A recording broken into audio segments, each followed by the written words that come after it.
गजवा-ए-हिंद करते हुए यानी भारत पर हमला करते हुए अगर कोई शहीद होता है, कोई मारा जाता है, तो वो उसका सर्वोच्च महान बलिदान माना जाएगा।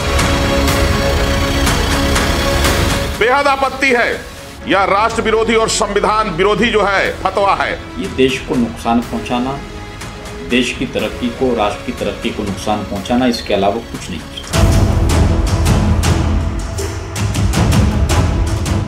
तो तुरंत इन पे बंद होना चाहिए, इन पे बैन लगना चाहिए। ऐसा राम राज्य चाहिए कि सामने जज के सामने सुनवाई हो और तुरंत फैसला हो और तुरंत उस पर कार्रवाई हो, जैसा कि इस्लामिक स्टेटों में होता है। आतंकवादी को इस प्रकार का जो सहयोग और जिस प्रकार का उनका सम्मान किया जाएगा तो देश के लिए बड़ा खतरनाक है। देवबंद में लादेन से लेकर बगदादी तक उसी विचार से जुड़े हुए लोग रहे हैं। हमारे देश को उन बच्चों के दिमाग में दुश्मन की तरह निरूपित करना राष्ट्रद्रोह है।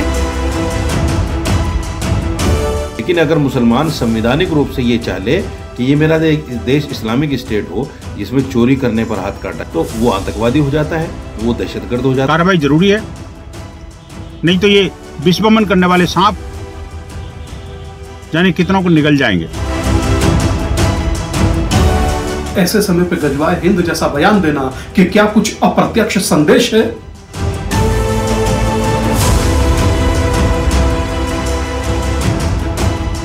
देश में जो भी मदरसे चल रहे हैं वो औरंगजेब के जमाने के बनाए हुए सिलेबस के आधार पर चल रहे हैं।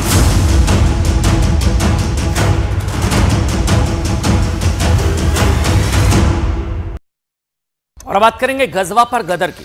दारुल उलूम देवबंद गजवा-ए-हिंद यानी कि भारत पर आक्रमण वाले फतवे को जायज ठहराने पर बुरी तरह से गिर गया। दारुल उलूम के फतवे के विरोध में हिंदू संतों ने कड़ी प्रतिक्रिया देते हुए देवबंद पर प्रतिबंध लगाने की मांग कर दी है। राम जन्मभूमि के मुख्य पुजारी आचार्य सत्येंद्र दास का तो यहां तक कहना है कि दारुल उलूम देवबंद में सिर्फ आतंकवादी पैदा होते हैं जो देश के लिए खतरनाक है।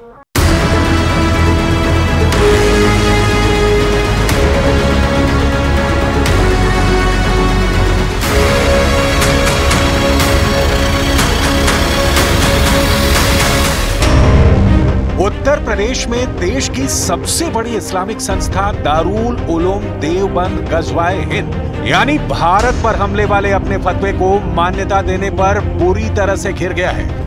एक तरफ NCPCR यानी राष्ट्रीय बाल अधिकार संरक्षण आयोग ने इस फतवे को देश विरोधी बताते हुए सहारनपुर के DM और SSP से इस मामले पर FIR दर्ज करने का निर्देश दिया है, तो वहीं दारुल उलूम देवबंद के फतवे के खिलाफ संत समाज में अच्छा खासा रोष है।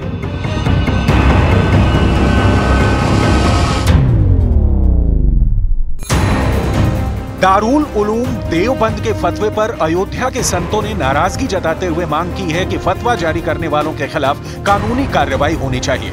राम जन्मभूमि के मुख्य पुजारी आचार्य सत्येंद्र दास ने फतवे पर कड़ी प्रतिक्रिया देते हुए कहा कि मदरसा दारुल उलूम देवबंद में सिर्फ आतंकवादी पैदा होते हैं जो देश के लिए खतरनाक है। सरकार को ऐसे मदरसे पर तत्काल प्रतिबंध लगाना चाहिए।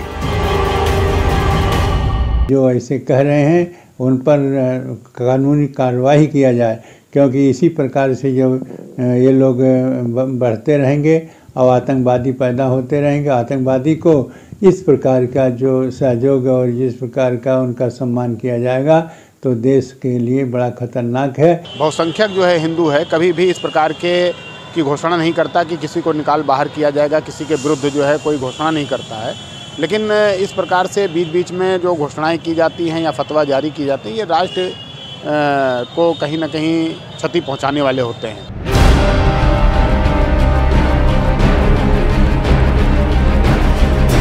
दरअसल दारुल उलूम देवबंद ने अपनी वेबसाइट पर एक फतवा जारी करते हुए कहा था कि गजवा-ए-हिंद यानी भारत पर आक्रमण का जो जिक्र इस्लाम की धार्मिक किताबों में मिलता है वो बिल्कुल वैध और जायज विचारधारा है। दारुल उलूम देवबंद के मुताबिक किसी शख्स ने गजवा-ए-हिंद को लेकर ऑनलाइन उससे सवाल किया था और उसी के जवाब में दारुल उलूम ने ये बात कही थी।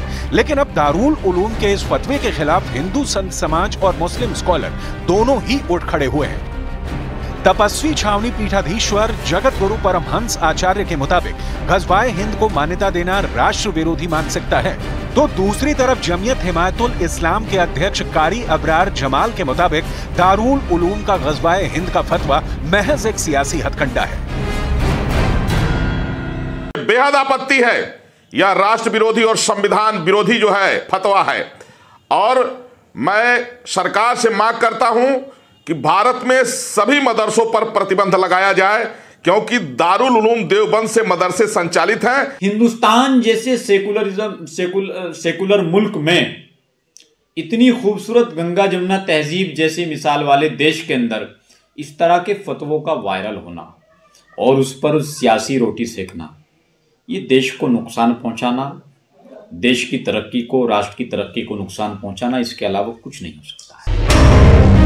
गज़वाए हिंद इस्लाम की वो विचारधारा है जिसका जिक्र हदीस में मिलता है। हदीस को इस्लाम में कुरान के बाद दूसरी सबसे महत्वपूर्ण धार्मिक पुस्तक माना जाता है। कुछ लोग दावा करते हैं कि हदीस में इसकी भविष्यवाणी की गई है कि एक दिन इस्लामिक सेनाएं भारत पर हमला करेंगी और यहाँ रहने वाले हर गैर मुसलमान को मुसलमान बनाएंगी।